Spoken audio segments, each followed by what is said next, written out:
In this video, I show you how to make focaccia bread, and yes, I'll be using some sourdough in this garlic focaccia bread recipe coming up.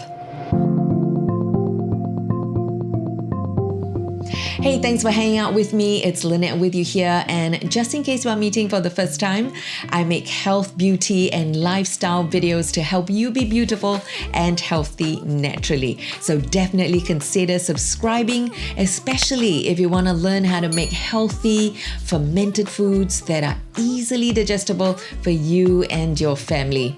You know, I spent a great deal of time experimenting in my kitchen almost the whole of 2020, and I'll be happy to share with you all my past mistakes and failures, which are many, so you can succeed in no time at all. So let's hop over to my kitchen and we'll get started on how to make this fluffy focaccia bread using sourdough and garlic. Oh, but just before that, and this is important, the first thing you need to know about making sourdough anything is that it takes time. I'm not kidding. Fermentation really does take a while, and you need to factor that into your whole schedule to make it work for you, because the microbes and good bacteria take hours to break down the sugars or carbohydrates and gluten whilst counteracting the phytic acid. So in short, you need to plan ahead what you want to make and then work backwards from there. I'll explain more as we go along, no worries, and I'll also be sharing my own baking schedule with you at the end of the video, so stay with me. It's easy once you get the hang of it, and I can assure you that it's well worth the wait. Fermented foods are good for you because they are easily digestible, and I'll be taking reference from Alexandra Cooks and a few others, by the way, so I'll post the links to their websites or videos down below in the description box, so do check them out when you can. Yes, we'll be starting with some sourdough starter. Yes, I know, so punny, right?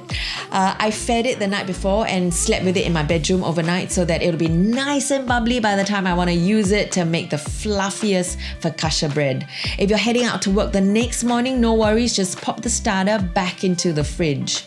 And then when you get back in the evening, measure out 50 grams of sourdough starter, then add 430 grams of ice cold distilled water, after which you add 10 grams of kosher salt plus 512 grams of bread flour. Mix them all up until they come together, and then finally add 2 tablespoons of extra virgin olive oil. Continue mixing the dough until it's nice and smooth. And just in case you're wondering why I have that thermometer in hand, well, it's actually a good practice to always measure the dough temperature just to make sure that it doesn't go over 26 degrees Celsius, because that's gonna speed up the fermentation process. The gluten structures may just collapse and the bread will become too sour. While fermentation is good, over fermentation is as good as gone. I mean, it's like getting to the point of no return. And given that Singapore is so hot and humid, that happens very, very fast. So it's best to start out with cold ingredients, preferably just taken straight out of the fridge. But just in case your dough gets too warm anyways, don't panic. Just pop it back into the fridge to cool. Okay, so after the fat is fully incorporated into the dough, cover it with plastic wrap and set it aside for 30 to 45 minutes. And after the alarm goes off, wet your hands before you stretch and fold the dough. And as you can see, the dough is a bit wet, and that's okay. I'll usually just dig right into the dough, pull it out from under and over itself in the center, stretch and fold once all around the dough like so. And then what you want to do is cover it back up again, and then I would sleep with it. Yeah, like I mentioned earlier, yes, I usually bring my dough with me into my bedroom and let it sit on my dresser overnight. Why? Because we usually have the air conditioner on at about 22 degrees, so that's a constant and controlled temperature setting that's optimal for the dough to ferment. In fact, you know what? I read online that between 21 and 26 degrees Celsius is ideal for fermentation to take place. So try to keep your dough cool either with ice packs, or you can also leave it in an air-conditioned environment to help it stay within that range. Okay, so the next morning, this is day 3, by the way, and what I would call big day. Yay, so happy!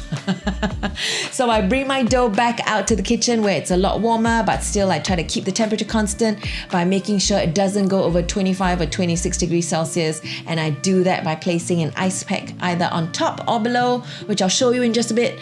But for now, notice how the mixture has doubled and increased in volume overnight. Well, I'm going to gently pour the dough into my 9 by 13 inch pan. And remember to oil it first with some extra virgin olive oil. And then I'm going to stretch and fold it like you would an envelope, you know, left to right, right to left, bottom to top, top to bottom for that final time. And then remember to turn it over on itself so that the smooth side is facing up. And then I'm going to cover it with a disposable hairnet so the bugs can't get to it. Plus a tea towel, and then let the dough sit out on my kitchen top on an ice pack for a couple of hours until it doubles or triples in size. It's best to check on it from time to time just to make sure that the temperature doesn't exceed 26 degrees Celsius. Now, if you're just starting out, you're not sure and you can't really tell whether the dough has doubled, it's a good idea to take a photo of your dough right after you've done the final stretch and fold, and then you can compare it with other photos as you take them along the way over the next couple of hours. For me, my dough takes about 4 to 6 hours to double in size, but it's best to keep an eye on your dough and check on it. Top of the hour is good, and watch it as it develops.